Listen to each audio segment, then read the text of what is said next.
All right, thank you very much to the organizers for setting up this exciting symposium and for inviting me. Maybe I can start with a disclaimer, as some of my colleagues yesterday. I don't have any idea of what's going on in a terrorist's brain. Actually, I was so desperate when I was preparing this talk that I asked my family at dinner, like a very serious voice, I asked my kids, I have a problem, you have to help me. I've been invited to this conference. It's called The Brain That Pulls the Trigger. So, in your opinion, what's the difference between the brain of a terrorist and a brain of any other person? And my daughter told me, well, they must have a very large representation of their index finger in their motor cortex. I was very proud, of course, but also a bit embarrassed because I think I have no better insight to offer you today. So I'm going to speak about plasticity of motor representations. No, I'm kidding. I'm going to speak about decision-making because Alain Berthoz asked me to do so. So I try my best to fulfill his expectations. Perhaps I will take the opposite approach compared to the medical stance that Itzhak Fried took yesterday. So I will start with a normal brain. And I will tell you a few things I know about how a normal brain makes decisions. And perhaps in the end, we could try to speculate about what could be the dysfunction in the brain of mass murderers or killers. All right. I think I can go quick with the introduction. Because Ray told us already about values and choices. I just wanted to make the point at the beginning that there's a new discipline that studies how the brain makes decisions. This discipline is called neuroeconomics.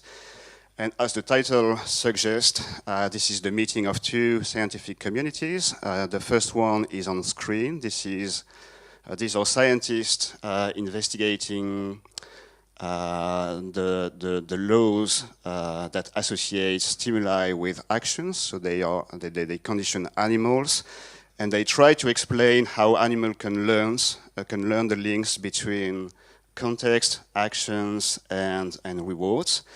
And in particular, the last one here, Rescola and his colleague Wagner, try to understand the dynamics of this learning curve you have on the screen. This one here. And what's interesting is that the equation they proposed was at the beginning meant to capture how the strength of the association builds up over time of a trial. But in more modern, up-to-date algorithms, the same equation is used to explain how the value of a particular context or the value of a particular action is updated from one trial to the next. And this is this rule here, which just says that value update is proportional to the reward prediction error that Ray was mentioning before. The reward prediction error is a surprise signal, it's the difference between the reward you get and the value you were expecting. So in that case, value just means the expected reward, how much reward I can get from in that particular context or from that particular action. And this community met another one, maybe 15 years ago, which was not interested in animals or in learning or even in neuroscience. These were philosophers and economists trying to formalize how human beings make choices. And I like to start with Blaise Pascal because he was the first to formulate this maximization principle. So basically what Pascal said is that if you're facing a choice, you have several options, say A and B. You have to imagine the consequences of taking A or taking B, assign values to these consequences, and then you just select the option with the highest value. So you maximize the expected value. And this principle is still at the heart of decision theory today, even if those people here made some amendments in the theory, for instance, with Bernoulli and Kahneman and Tversky, we know that people don't use objective quantities such as probabilities and monetary amounts. There are distortions in the subjective valuation. And from von Neumann and Morgenstern, we know that if people choose as if they were assigning values to the different options and selecting the highest value. Then they citify a number of axioms of rationality, such as transitivity, for instance. So if you are transitive, and if you prefer A over B and B over C, then you should prefer A over C. So you should be rational if you have an underlying value function in your brain. And maybe another adjustment is that we don't do a hard max, as in Pascal, so we don't always choose the option with the maximal value. We just choose it more frequently. So it's a probabilistic law, like this softmax function here, that relates the probability of choosing A, for instance, in the case of binary choice between option A and option B. But what I want to highlight is that this value concept has become central in neuroeconomics. And in fact, the two frameworks, the learning framework and the decision framework, have been merged in this sort of diagram. So these are the processes that we investigate as neuroscientists. You start with the representation of the different alternatives in a choice, and also with the internal and external states that may influence the valuation process. Then you assign values to the different options. You do the selection based on these valuations. And when you see the outcome of your choice, you have a second valuation step that you can use to update the value representation for the next occurrence of the same kind of choice. So why should we look for values in the brain? Why neuroscience? The problem is that people are not rational, of course. If I take the example of transitivity, there are many violations in everyday life. People are not transitive. It can be the case that they prefer A over B, B over C, but C over A. And there are many cases like this. All the axioms of economic decision theory are violated every day by real people in real life. So neuroeconomists, who are economists at the beginning, had this idea that perhaps there's something to understand from neuroscience, because these violations of rational principles might come from the functional architecture of the brain. It could be, for instance, that through evolution, through natural selection, the brain has developed some heuristics that are adapted in the general case, in the natural environment, but that are tricked or suboptimal in artificial choice problem that we encounter in the modern economic life. And also another thing, of course, is that now we have very modern tools. It has been a very ancient fantasy to try to look into other people's mind, or perhaps in a terrorist brain, as we are trying to imagine today. But now we have modern techniques, so we could put people in the scanner and try to read or to decode the values directly in their brain, with the idea that perhaps we will have access to the true value that drive the behavior. Maybe subjects are not aware of these values, or maybe they lie to us when we ask about their values. So perhaps with a scanner we could have a proper direct access to the values that guide behavior. And this is one of these experiments I want to tell you about now.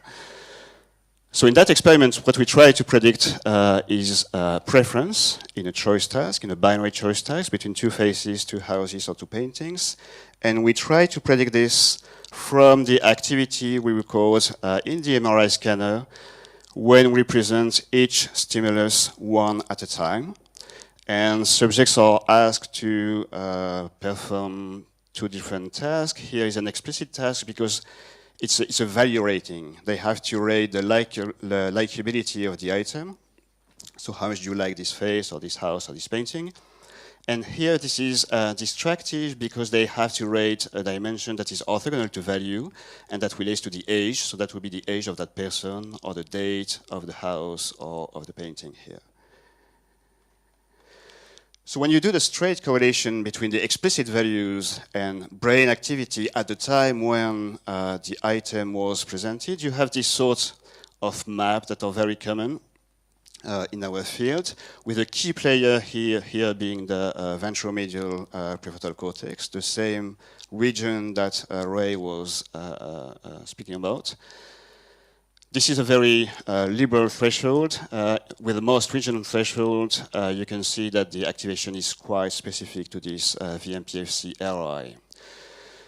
So now we have two ways of reading the value. One is from the behavior, and one is from neural activity. And of course, these two things are correlated because we selected the region of interest for that purpose. And remember, if we know the difference between the two values, the value of the two items of a choice, then we can make a prediction, either from the behavior or from neural activity. So from the behavior, the prediction was 75%, which means that subjects are not that consistent, but that relates to the task. So we chose items that were hard to evaluate, actually. They were pretty neutral. So the faces, for instance, were not very pleasant or very ugly. They were neutral and they were not smiling. And we did that on purpose because we wanted a chance for the brain to be the behavior in this case. So 75 is the benchmark from the behavior. And from neural activity, what we got is only 60%, even if we use modern, fancy, multivariate analysis of brain activity. So at this point of development of neuroeconomics, it's still better to ask the person than to ask the brain. So if you want to know if your partner liked the gift you just gave him, it's still better to ask your partner than to scan his or her brain.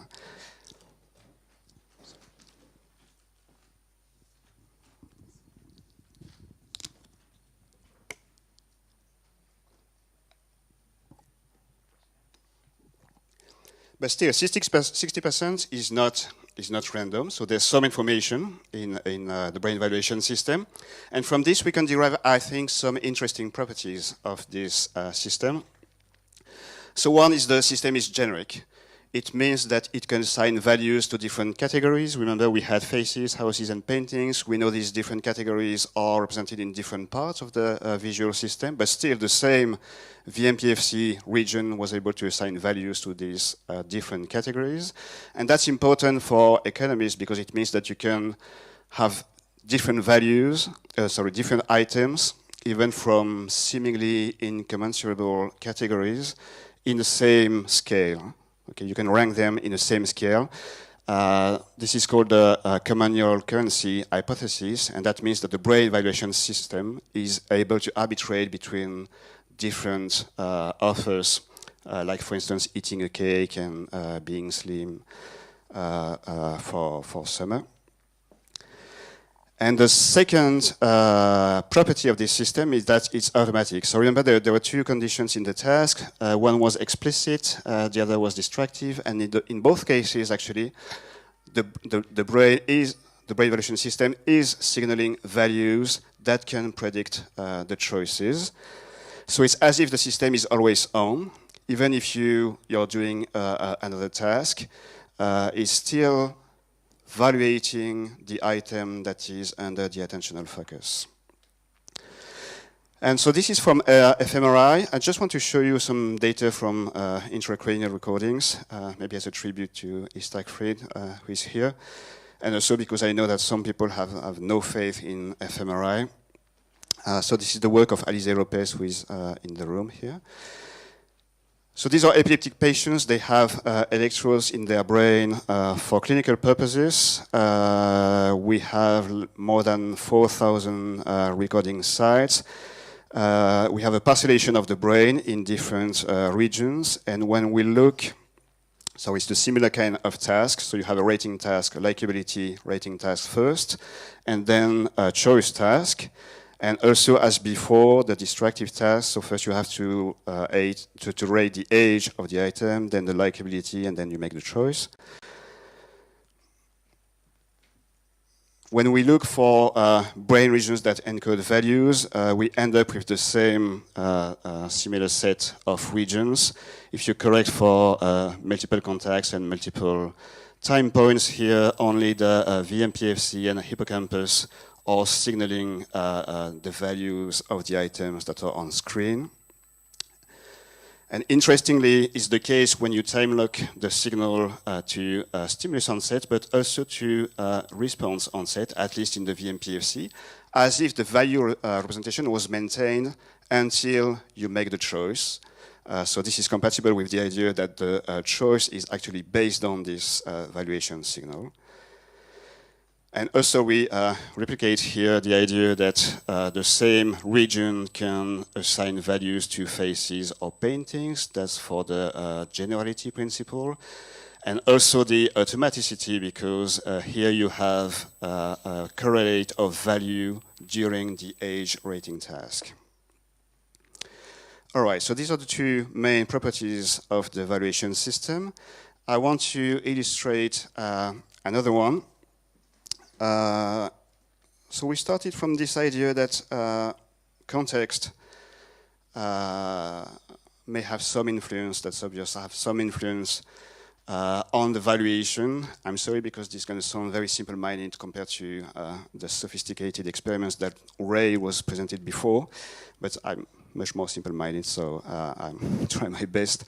But this is a very simple contextual effect. The idea is that when you're in a supermarket, there's some music in the background, and at least the supermarket owners believe that this music is going to affect the value you assign to the different goods, and therefore your purchasing behavior. So it's the same painting rating task as before, except that now we have a long interval between trials, and during this interval we play music in the background here, a different musical extract on each trial that can be very pleasant or very unpleasant. And what we see here is the correlate of the painting value, the music value, the conjunction between the two, which is again in this VMPFC region here. And now I'm looking into this VMPFC ROI, and I'm plotting the signal as a function of time. 0 is the presentation of the painting. And it's a median split. So between high value and low value trials, there's a difference between the two responses of the brain, but that's normal. What's maybe more interesting is that even at time 0 here, the difference is significant, as if the baseline activity in this region was predictive of how much subjects will like the painting or the value they will assign to the painting. If you do the direct correlation between baseline activity and value rating, this is significant. And in fact, all the links in this linear model here are significant. Again, if I turn to intracranial recordings, I can see the same phenomenon with the baseline being predictive of the valuation, at least in this upper part of the VMPFC here. So this is a summary of what's going on in this kind of task.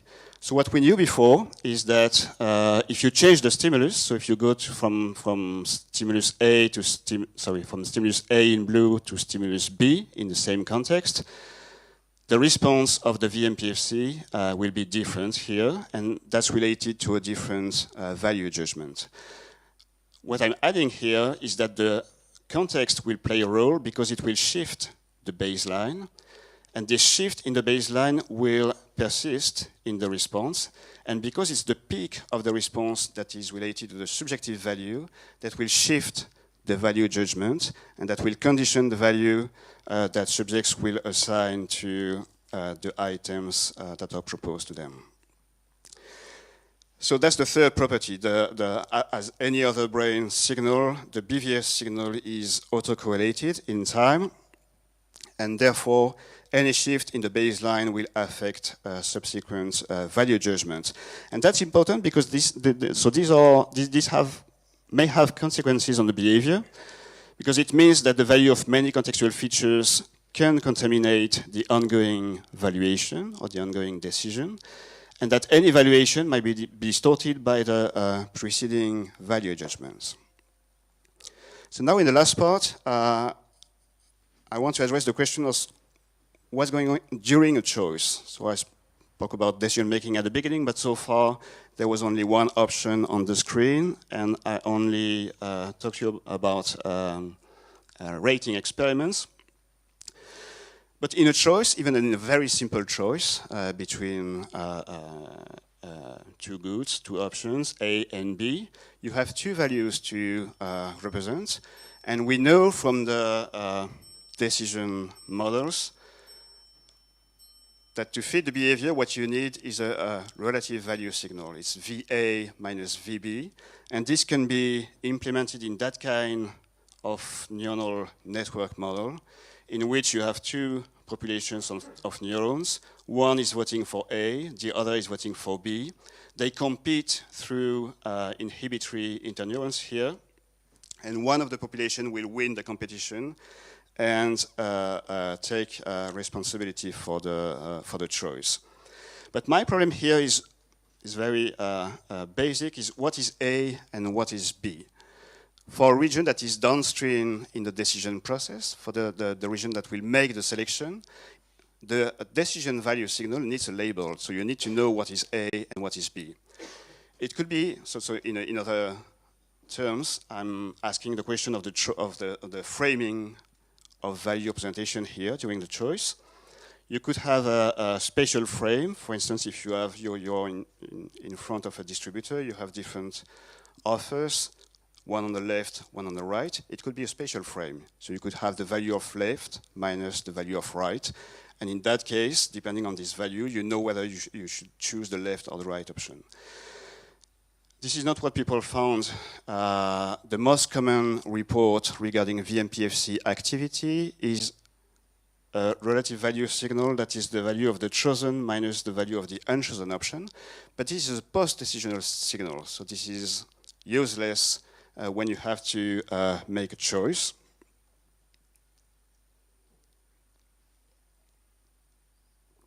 So what I'm suggesting here is that in fact the framing depends on the prior preference. So what is coded here is the value of the preferred item minus the value of the non-preferred item.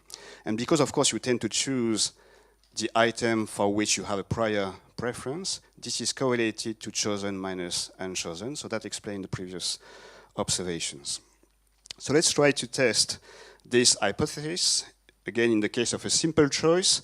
So the way we induce the prior preference is by showing the two categories of options that will be confronted in a given block of choice trials. For instance, salty items versus candies here.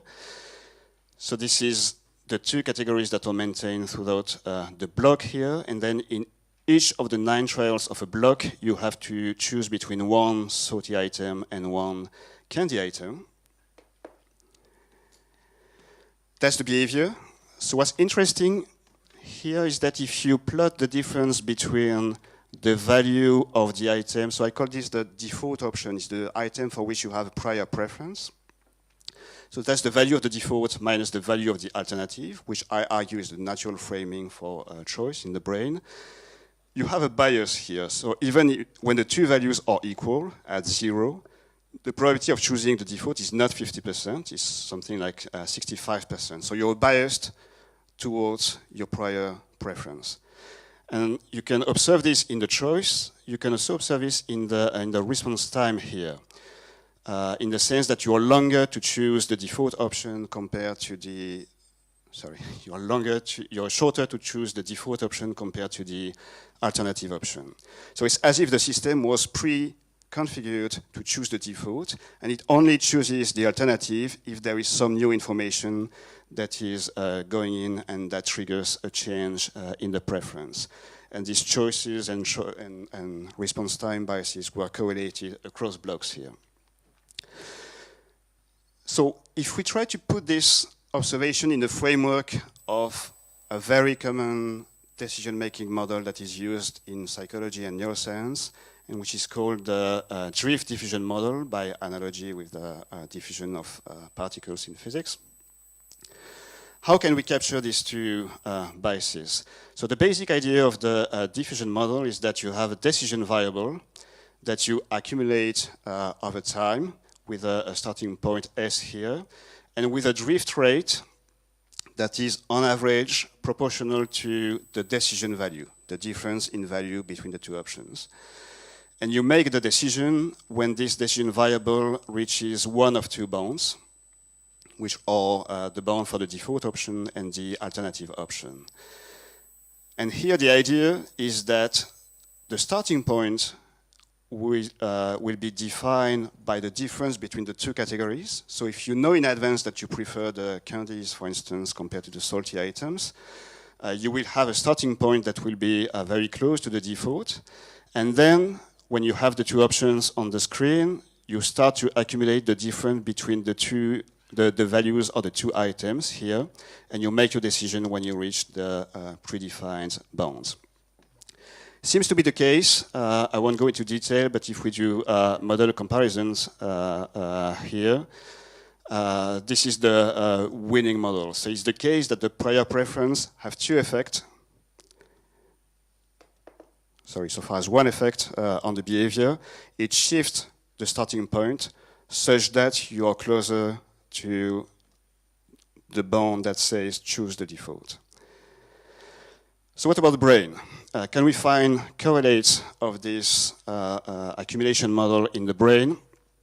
Well, the first piece of evidence is that if you look at VMPFC baseline here, you see a difference between blocks where the difference in value between the two categories is high compared to low. So this shift in the starting point is reflected in the baseline of VMPFC activity. And second thing, so this accounts for the bias. And second thing, the frame of value coding in the VMPFC depends on prior preference. It codes the value of the default option, whether this default is chosen or unchosen. So it's not about chosen minus unchosen, as people say before. It's really about the value of your default minus the value of the alternative. And what's nice with this framing is that it can generalize very easily to choices with multiple alternatives. The idea would be that your VMPFC would always code the value of your default minus the value of all the other alternatives you have in the choice set. And what's interesting is that from the sign of value coding in the VMPFC, you can read in the subject's brain preferences for categories. So, for instance, if you oppose French music to urban music here, you have two different subjects. This one is coding French music positively and the other negatively, and in fact he prefers French music. And that's the opposite case for this other subject. So they have different preferences, and you can read those preferences by reading the frame of value coding in their brain. And that's a summary of how this works.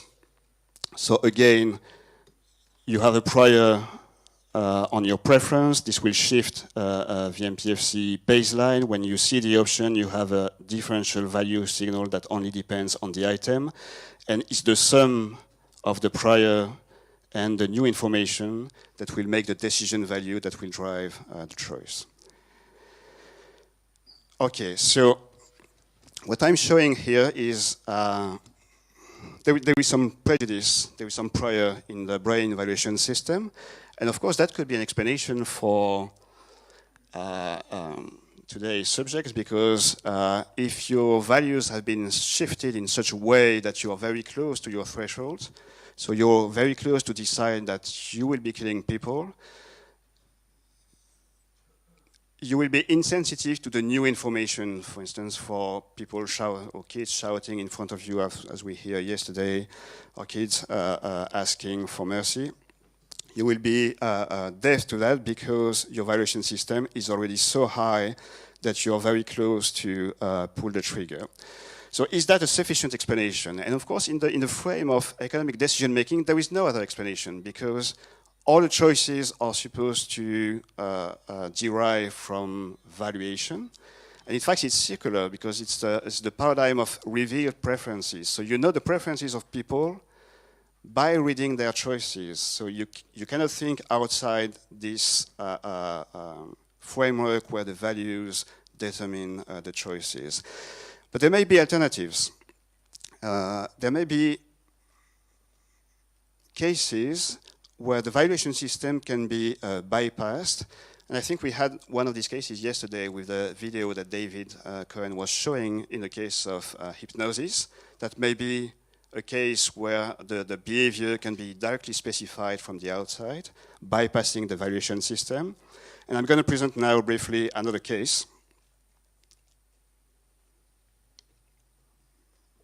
Just want to put my valuation system in a more global anatomical context here. So what I'm saying so far is that you have a valuation system here that can assign values to many things, either perceptual items or even items that you imagine in your head and that are represented in the medial temporal lobe. These values will be affecting both the cognition and your actions, but that's only the surface. We know that these frontal areas are related to a number of subcortical areas called the basal ganglia. And the functional partition that you see in the frontal cortex here is also present at the different steps of these frontal striatal circuits, such that the ventral striatum would be coding the values, the dorsal caudate will be more involved in cognition, and the posterior putamen in action. And to be even more exhaustive, you also have neuromodulation, dopamine, noradrenaline, serotonin, brainstem that will change the efficacy of the cortical striatal synapses here. So what happens if you have a lesion in those areas, in the basal ganglia? There's a very particular syndrome that is due to bilateral lesions either in the pallidum or in the striatum or in the thalamus, but it has to be bilateral. That is called autoactivation deficit, and which is a very severe form of apathy. So it's called autoactivation deficit because there is a contrast between the loss of spontaneous behavior, so those patients would do nothing all day, with the preservation of instructed behavior. So when you ask these patients to do things, even complicated, they can't do them, so they don't lose their motor or cognitive abilities, but they lose the drive, the motivational drive to do things spontaneously. Other symptoms are mental emptiness here, so there's no rumination, flattening of affects, there's no sadness or guilt, so this is not depression, and intellectual functions, at least in some cases, are normal. So I'm not suggesting, of course, that terrorists have lesions in the basal ganglia. I'm just saying this is a case where the valuation system can be bypassed, as we showed, for instance, in this experiment where we compared between instructed behavior and self-driven behavior. You have to squeeze a grip here to produce a force. In one case, the force is instructed, so you know you have to reach that target force or this or this or this. And in that case, the patient is able to modulate the force according to the instruction. But if you tell the patient, do what you want, knowing that the more force you produce, the more money you will win, then there's no modulation of the force compared to the normal subjects who would squeeze longer for higher incentives. And this is, in fact, the dissociation between the motor behavior and the affective behavior, because if you measure the skin conductance here, there's an affective valuation that is appropriate, but that does not translate into the behavior here. So that may be a second possibility being that the valuation is actually bypassed, such that decisions are directly specified by commanders. And I think that relates with the talk that is coming now by Etienne. Just to confuse things a little bit more, I just want to say that these two alternatives are a bit artificial because, of course, economists would say that if you follow a rule, it means that you assign a particular value to that rule. So we are back into the circular reasoning, but I think it's helpful, at least for the brain circuits that underpin the behavior, to distinguish between value-guided behavior and rule-guided behavior. Thank you.